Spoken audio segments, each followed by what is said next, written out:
Hello students, welcome once again in my channel Physics Online Lectures. So in the today's lectures, I will discuss fluctuations in the energy and number of particles, particle density in the Grand Canonical Ensemble. As you are aware of the fact that when we discuss Grand Canonical Ensemble, the only two things are here variable in the Grand Canonical Ensemble. What are that? In the Grand Canonical, these variables are n, this is the number of particles, and E, this is the energy. And you are aware of the fact that these two variables can take the values from 0 to infinity. So this Grand Canonical Ensemble appears to be very different from the canonical and the micro canonical ensemble. However, the thermodynamic results are same for these three ensembles so far we have discussed. Thus, in spite of the strong differences, the overall behavior of the system or overall behavior of a given physical system is practically same, whether it belongs to one type of ensemble or other. The reason for this is that the relative fluctuations in the value of the quantities that vary from member to member in an ensemble are negligible. So in this we will discuss here the first, which is the average number of particles, or you can just say fluctuations in the average number of the here particles. So for this, like in the previous lecture, we have this del n. This del n can be written as this is n here, this is minus this average we are taking here, and it is this quantity. Now this del n square can be written as this, you can have this n square minus of this n average whole square. So here you are aware of the fact that what is n average. If you just take here the system Rs, it is here nr e to the power minus alpha nr minus of this beta es upon, I can just write here summation Rs e to the power minus alpha nr minus of this beta es here. Or more significantly, I can just have taken the derivative with respect to del alpha, keeping these parameters beta and es to be the constants. So if we just solve it, if we just differentiate it, we can have here summation Rs e to the power minus alpha nr minus of this beta es, and it is here, if we just solve it, you can have summation Rs, then it is nr minus of this nr e to the power minus alpha nr minus of beta es. This is first term. Now the second term I am writing here summation this Rs nr e to the power minus alpha nr minus of this beta es, and it is here summation Rs, this is e to the power minus alpha nr minus of beta es, and this is minus nr again. And you are aware of the fact this is the differentiation of the numerator as well as denominator, because the alpha term is appearing both in the numerator and denominator. We just what we do, we just write denominator, numerator, and we just have here denominator differentiation of this, we can have here numerator, then minus keeping this denominator constant, then differentiate the numerator. So by doing this, we can have this is summation Rs e to the power minus alpha nr minus of this beta es, this is whole square. This is simply, this term are very large, so I will have just consider this is first term. Now this is the this you can just have denominator, this is the differentiation of a numerator, minus this is you just see the this is numerator, differentiation of the this is denominator. So we will have this term here. Now if you just solve it, here it is summation Rs, this is nr square e to the power minus alpha nr minus of this beta es, and it is here summation Rs e to the power minus alpha nr minus of beta es upon this can be written as summation Rs e to the power minus alpha nr minus of this beta s whole square. Now you will just see here a second term. Because of this, here it is minus nr, it is minus minus, it will make here plus. Now the second term, just look it here carefully. It is rs, this is nr e to the power minus alpha nr minus of this beta es upon, this is here summation rs e to the power minus alpha nr minus of this beta es, and it is, now it should be whole square. Just look it carefully. This is whole square. It is square here. So what you will obtain here, if just this is the average of this quantity nr square. This is the average of this. Now the second term, you will just see it. It is the average of nr whole square. It is the average. This quantity is the average of this term. Average of nr square, plus you will just obtaining this term. If you just look it carefully, it is square. Here it is. So it is nr square. And what it is, this term is del n upon this del alpha, and the parameters beta es are the constant here. So in this we have obtained, this is, it is here del n upon del alpha, this beta es is constant, and if you just see it, it is here nr square plus this is nr whole square, and it is equals to, just if you just look it carefully, it is equals to what we have written here, minus of this del n square here. It is this value. If you just obtained here, it is this value. Now you just look it here carefully. Es here, it means that volume V is constant. It is signified here, volume V is constant. Now beta, what does it mean? It means that temperature is constant, T is constant. So we can have from here, if you just look at this del n, this is here square, this is equals to minus of, I can just write here del n upon del alpha, and this is beta es here. Now you are aware of the fact that what is alpha? Alpha is minus mu upon this kt here. Yeah, or simply there is a relation between this beta and this mu. What is here? Alpha is minus of beta times of mu. So if you just place the value of del alpha, what you will obtain? Now either you can just have this value del of n upon this del alpha, and beta means temperature constant, es means V is constant. So this is the values of this del n square. Or more significantly, you can just write it as, you can have the values, this you can just write here, either just del alpha is, if you just substitute the value, you will obtain this kt times of this del n upon this del mu. The value is in terms of keeping this t and v constant, and this is the value of our, if you just remind it, del n, this is square here. So it is the values of this variation in number of particles we have obtained in terms of this. This is quite interesting result. Now what you will have to calculate in this one, you have to calculate relative root mean. Suppose we are going to calculate here relative root mean square fluctuation in the number of particles. So for this you will have this root of this del n and square upon, you can just write here this n here. This is relative root, and now this can be written as this kt times of del n upon del mu, because it is the value you have obtained right now, upon this is n here.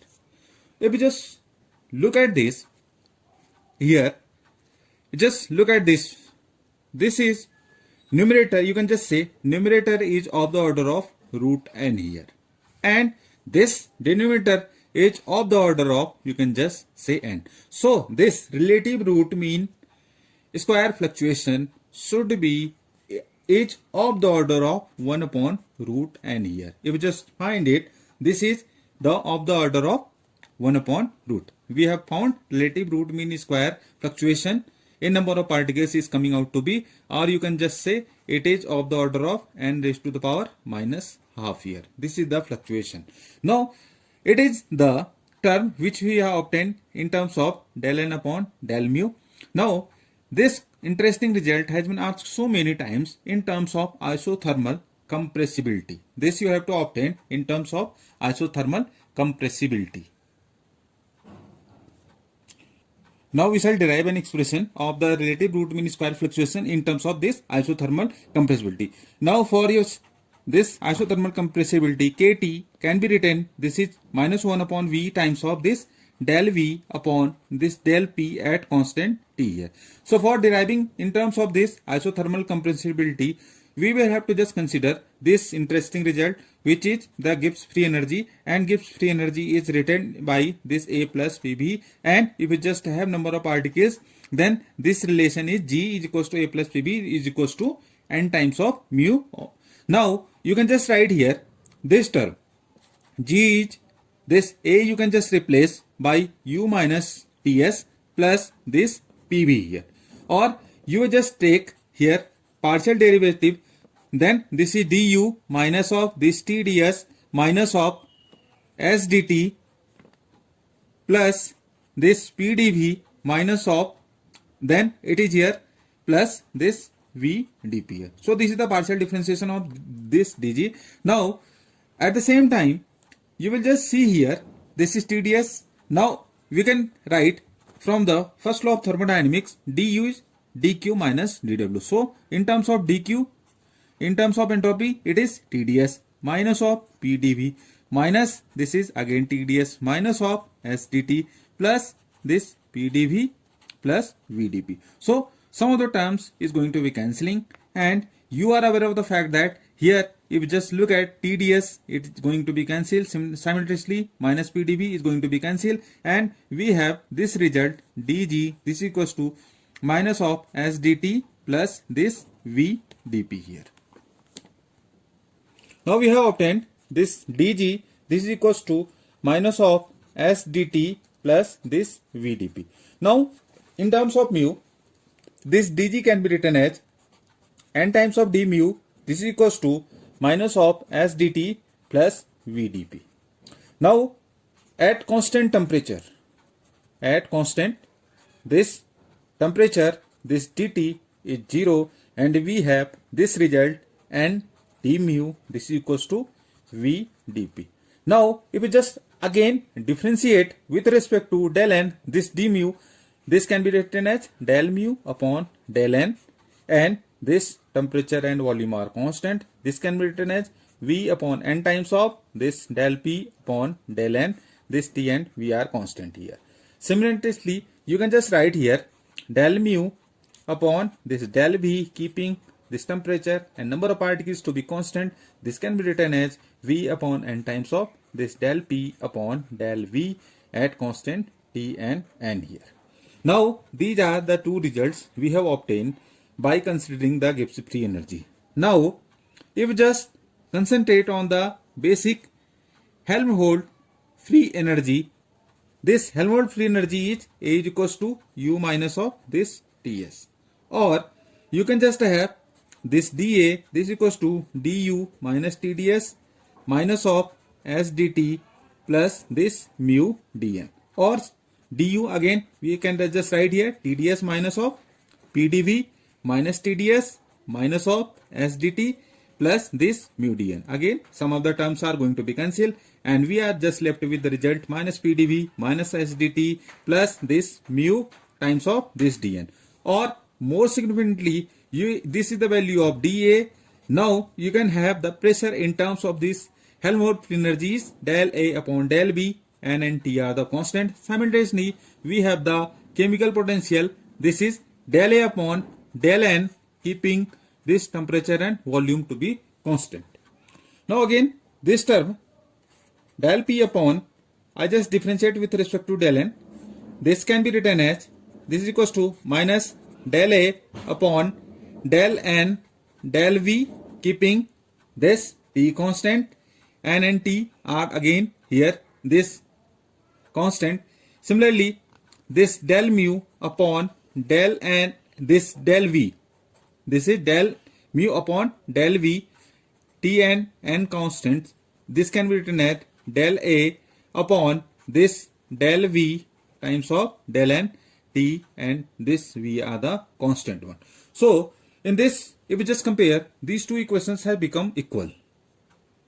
They have become exact differentials, you can just say. So by this consideration, because of they have become equal, we can just write here del P upon del N. Now just look at carefully at T and V. This is equals to minus of del mu upon this del V here, and this is T and N are the constant. If you use this equation which I have derived earlier, this is del mu upon del N times of this temperature and volume constant. This is equals to V upon N times of del P upon del N temperature and volume constant. So if you just consider this equation, and on the place of this you just substitute the values of minus del mu upon del V. So what it becomes, just look it here carefully. Will have this del mu upon del N at constant T and V. I can just substitute the values of del P upon del N. If just look at carefully, what is the value? This is already there is V upon N here. So we can just write here V upon N. This is, you can just have del P upon del N, T and V constant, or more significantly you can just write here this is minus V upon N times of this del mu upon this del V, T, and what is here constant, and here constant. Now if just look at the above equation, which is here V upon N times of del P upon del V. So if just substitute the values of del mu upon del V, now this should be V square upon this N square times of this should be del P upon del V at constant T and V here. Now this equation is very much crucial here, because we have obtained the earlier equation which was involving del mu upon del N. Now I will just substitute the previous equation which we have derived for the case of the relative root mean square fluctuation. I will just substitute in that equation of the values of del mu upon del N. Now the relative root mean square fluctuation in the number of particles, I just have the value. This already we have calculated del N square upon this average number of particles. This equals to KT times of del N upon del mu, and this is the average number of particles here. So if you just substitute the previous value which we have calculated in this del N upon del mu, so just look at here, what is the value? It is KT times of this, the value which we have calculated, it was N square upon minus, it was N square upon V square. So I am just substituting these values, N square upon V times of this minus 1 upon V del V upon del P at constant this T here. You just look at here carefully upon this is here average number of particles, and just look at this equation. So you will have this comes out to be this KT times of this. Now just look at this one. What is it? This is the values of KT. It is minus 1 upon V del V upon this del P at constant T. And this is what? This is the isothermal compressibility, which is denoted by K in the subscript. I have written here T here. This is for isothermal compressibility because temperature is constant. This is K in the subscript. I am writing here KT. This is equals to have the values minus 1 upon V del V upon del P at constant T. So in the place of minus 1 upon V del V upon del P at constant T, I will just substitute this. You can just have N square upon this, you just write here V times of this KT here. This is what? This is isothermal compressibility upon, just I can write here N, or you just solve it. You can have the values. If you just solve it, it comes out to be, this is, you will just solve it. By solving it, you will have this KT and upon V times of this within the root, this is here KT here. This is the value you will obtain because N number of particles are going to be cancelled, and you will have this value KT. This is Boltzmann constant, temperature upon volume, and this is the isothermal compressibility denoted by K. In the subscript I have written here T. This stands for isothermal compressibility, this term.